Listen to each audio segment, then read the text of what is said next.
Hello YouTube, happy Tuesday and welcome to another Froogle Vlogs. A question that I've been receiving a lot from people is about this.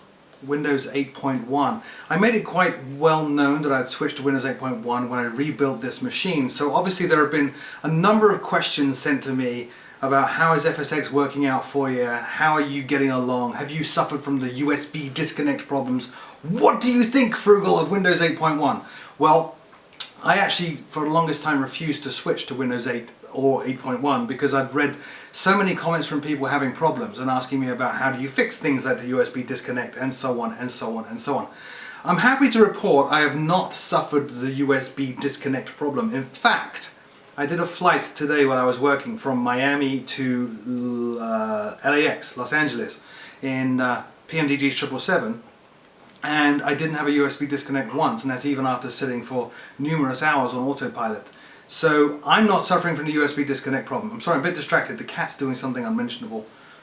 I don't know what that is. But anyway, I've not suffered the USB disconnect problem, but that might be because I'm doing things a little bit different to you. I had FSX on here, and it was okay. I did have a number of crashes. What would happen is I'd load up FSX, and I would try to set the aircraft I'm going to use, it would crash. I tried to set the location I'm going to fly from, it would crash. I tried the UI automation fix. There's you can replace or drop in UI automation core.dll into the FSX directory as the UI automation core fix. I did that, that didn't really help me, and it was really for that Real Air Turbine Duke version 2 video, in fact this was. And I went through a number of periods of pain trying to get that aircraft at the right place, at the right time of day, that aircraft as well, before I actually finally managed it. And what I actually had to do in the end was load up the aircraft repeatedly until it wouldn't crash, and then save that as a situation. Then I would load that flight situation, try to set myself at John Wayne Airport, and that would crash a number of times. And then when it finally put me there, I'd save the situation. Then I'd load that situation up, and I'd set the time of day, and if that didn't crash, I'd save it again. And eventually, when I recorded that Turbine Duke 2 video in FSX on Windows 8.1, it was using that saved situation, and I had no problems recording that video. Everything went swimmingly, but the repeated crashes and problems and general instability of FSX on this machine, I hate to say it, led me to the point that I just deleted FSX. I got rid of it completely. I can't be doing with all the drama. So I actually used that as the ideal opportunity to really dive into FSX Steam Edition. I'm still not happy with FSX Steam Edition, mainly because some of my favorite add-ons don't work on it. Most notably at this point, by the way, Active Sky Next. Now obviously PMDG, the last weekend, released the FSX SE installer for the 777, which I used today, and I've been beta testing that for quite a while, so I had a bit of a preview as to what was coming there in Steam Edition over and above what you guys saw. So I've started using Steam Edition. I really dislike not having Active Sky Next, so when I try to make my FSXing as infrequent these days as possible, because I just can't stand to fly without Active Sky Next. Which means, what I've been doing a lot of my flying in recently is actually Prepared. Now, it's so interesting because when I did the initial Prepared video, I questioned whether it was worth the money. If you're going to abide by the license, and I don't want to get into a license debate, it's crystal clear on their page. If you're a school kid, basically anybody up to the age of 18 and at school, you qualify for academic. If you're helping out a school, you qualify for academic. Everybody else is $200. Let's not get into a debate. That's how I interpret the license. I spent the $200 and bought professional because that's how I see the license applying to me. Anyway, I questioned in that video whether $200 was worth it. Was it, you know, it's a lot of money for a sim. Is it that much better? You know, in the light of FSX Steam Edition coming out and being incompatible with a number of key add-ons, and in the light of switching to Windows 8.1 and Windows 8.1 and FSX Classic really not liking each other at all, one bit, Prepared has suddenly become very, very attractive. And I've been spending a lot more time in Prepared. I'm sorry, I've got to admit it. I've been spending a lot more time in Prepared. I'm also testing a number of aircraft in Prepared. I'm not going to tell you what they are. And I'm not going to entertain comments saying, is it this? Is it this? Come on, seriously. I'm testing, I'm under an NDA, I'm not going to tell you what it is, but I'm testing a number of aircraft in Prepared, which is forcing me to spend a lot more time in Prepared. And oh my goodness, I'm really, really digging it.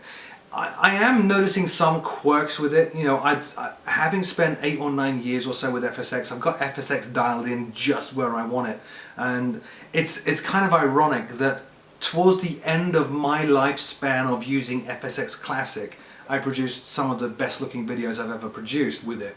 Most notably that Real Air Turbine Dew. That was almost max level detail at 60 frames per second, which is unheard of on any YouTube channel.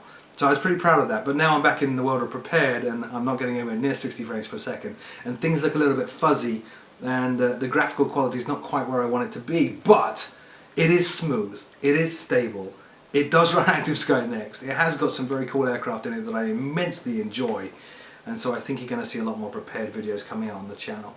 That's not to say I'm stopping FSX. Like I said, I've got FSX Steam Edition on. The only reason I'm not using it right now habitually is that I really want to see Active Sky Next in it, and I know the guys at Hi-Fi are working on Active Sky Next, so no doubt I will be returning to FSX, albeit in the Steam Edition, and doing a video, of course, on FSX Steam Edition.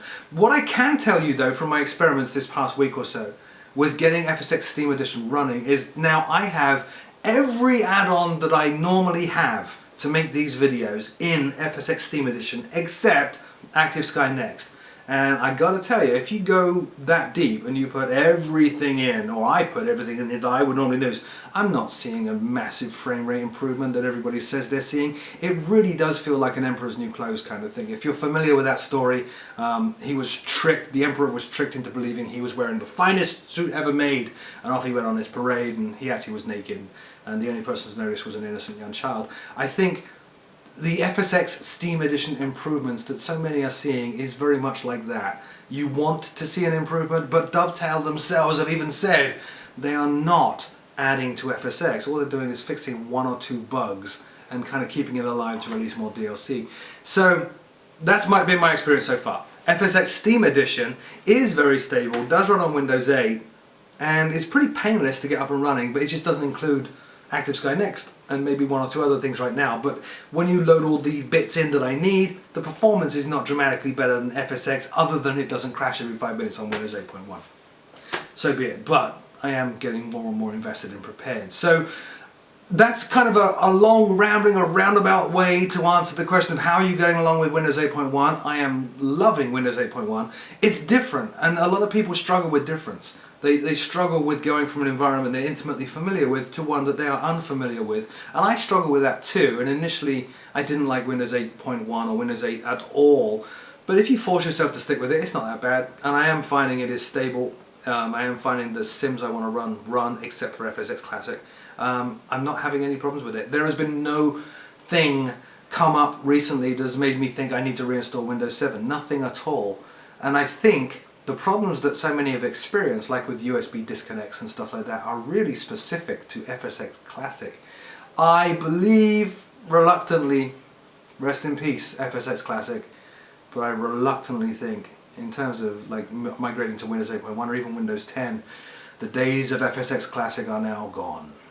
Resign yourself to FSX Steam Edition, or prepared, or jump ship completely and go to X-Plane and DCS.